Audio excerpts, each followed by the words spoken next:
Hey guys, Professor Bill, Comic Book University, and Amazing Spider-Man issue number 23. This is the epilogue for the Hunted story. Man, you want to do a conclusion, that's one thing. You know, throw an epilogue in there, make me happy. It's not even out of, none of them are going to be out of continuity. It's not even like out of the main series, not even doing like an HU or something.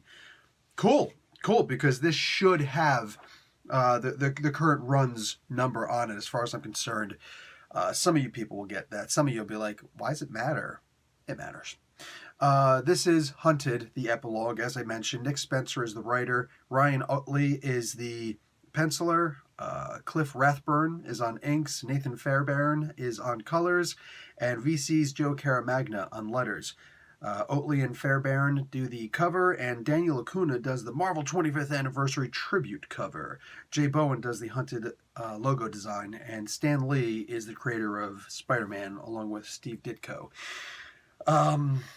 This was good, man. First off, I want to apologize to Nathan Fairbairn. Watch, I'm gonna one day meet this dude, shake his hand, be like, dude, you're awesome. How do you pronounce your name, by the way? And he's probably gonna say it exactly the way that I say it. I'll be like, dude, I thought I was butchering your name this whole time. But that's just a fantasy. In reality, he's probably gonna slap me in the face, be like, you're an idiot. Don't you know it's pronounced? And then I'll be like, oh yeah, that makes sense. In the meantime, what do you call it? This was a gorgeous cover. Oh, I also like that there was the quick little mention, since there were other characters involved in the beginning of this, you see them in the previews. They mention all this happens before the War of the Realms, which, cool. It's literally like, it's a little thing, but there's a whole hell of a lot of professionalism in this book, man. Besides the idea that you wind up seeing Kraven, well, the new Kraven, basically. There's a mantle taken up here. And this is something that not a lot of people are capable of doing in the comic book industry. Not today, at least. When you look back, how many times has somebody done, like, I mean, you think about the perpetual cycle of what a comic book is. You've got all these awesome toys on the shelf, right? Like mine, right? Somebody comes over and plays with my toys. First off, I'll break your freaking fingers and, probably yell at you a little bit. But the idea is, after you finish playing with them, put them back exactly the way that you found them. Don't do a new pose and show me how cool you. Shut up, all right? I put it like this, you leave it like that. These are my toys. Likewise, when somebody comes up to a new comic book, I don't care if you're the writer, the artist, I don't care what your role is, you can play with the toys as much as you want, but once you're finished with the toys, you damn well better put them back exactly the way that you found them. They'll just be a little dusted off,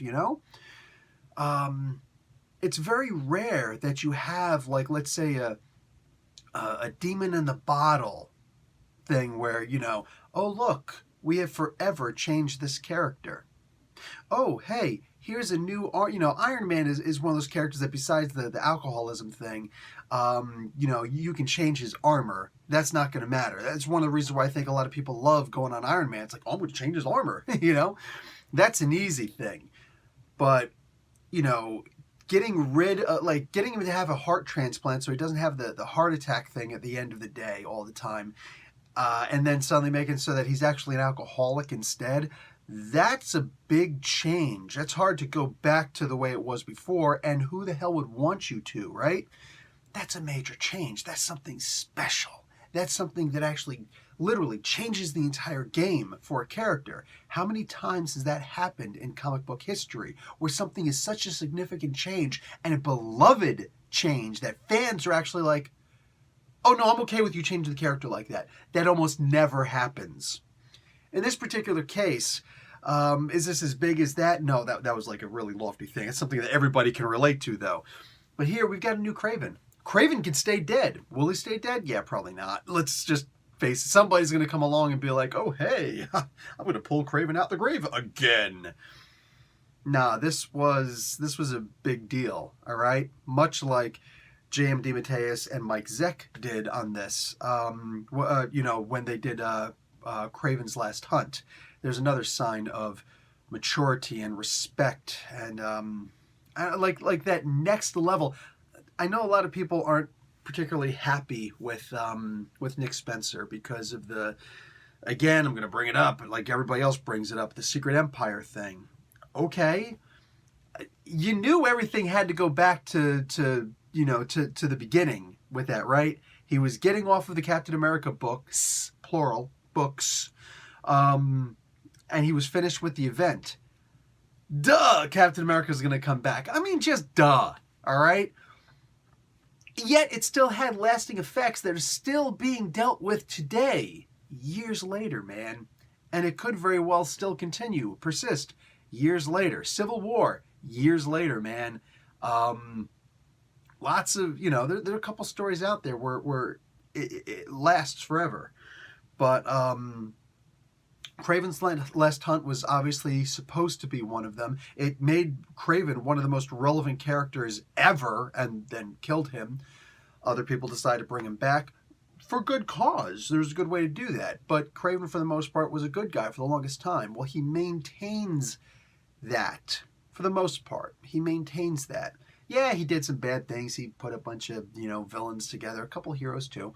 But mostly villains. Put them together. It's like, here, go get killed by hunters, and I'm going to wind up killing eventually also. Technically, he was making the world a better place. One could argue.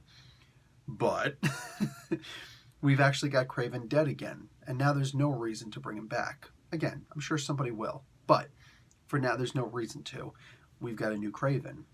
And it makes perfect sense. Spider-Man's new nemesis. That was interesting. Oh, go and check out This Week in Comics. The very end of the latest episode that went out, that always goes up on Tuesday, it was really delayed for some reason. The the YouTube premiere feature was really, lagging. So a bunch of us were waiting in the chat for like an hour for the damn video to show. And it's like, even I got sick of waiting. So I'm like, I'm done, guys. Bye. I went out and ate my dinner. What do you call it? Well, at the end of that, there's actually a couple of bloopers, outtakes at the back of the video. They're fun. One of them actually relates to this comic book. When I was talking about, go check that out if you want the spoiler for what happens at the butt end, like the epilogue of this epilogue. Because when you get to the thanks page, when you get to the last page of this comic book, no, it's not over. There's still 3 more pages for you to check out. And it's really cool because, again, it's one of those things where it's like it's telling us what's going to happen in the future. I love this book, man. I don't know what the Centipede's relationship is with Peter. I don't know what it wants that relationship to be, but it's a little freaky. It's a little freaky. But all of this, so much of this book, man, you gotta love this series. You can't help but to love this series. I don't know where else to go with this. I could sit there and heap praise on this for an hour. I'm not even exaggerating. I'm just going to leave it at that and say read the comic book. Talk to you in the chat. Professor Bill, Comic Book University. Class dismissed.